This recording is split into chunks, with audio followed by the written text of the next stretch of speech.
नमस्कार साथियों, Bihar police constable के सभी विद्यार्थी जो आगामी बिहार पुलिस कांस्टेबल की तैयारी कर रहे हैं उन सभी के लिए छोटे छोटे फैक्ट्स जो थोड़े थोड़े समय में हम लोग अपने स्ट्रॉन्ग कर सकते हैं। तो इन्हीं के तहत आज हम लोग पढ़ेंगे बोरबरी का नियम। आप सभी लोगों को पता होना चाहिए कि जब हम लोग परमाणु संरचना पढ़ते हैं तो वहां पे बोरबरी का नियम आपसे पूछा जाता है।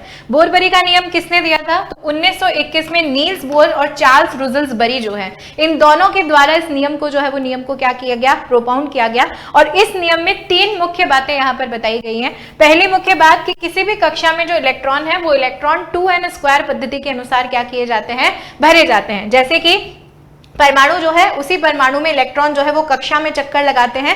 इसमें अगर पहली कक्षा जो होगी तो पहली कक्षा में 2 इलेक्ट्रॉन भरे जाएंगे 2n² के तहत। अगर दूसरी कक्षा होगी तो 2n² के तहत 8 इलेक्ट्रॉन जो है वो उसमें क्या किए जाएंगे? भरे जाएंगे। और ऐसे अधिकतम कक्षाओं में कितने इलेक्ट्रॉन भरे जाते हैं वो हम लोग इस फॉर्मूले से यहाँ पर निकाल सकते हैं।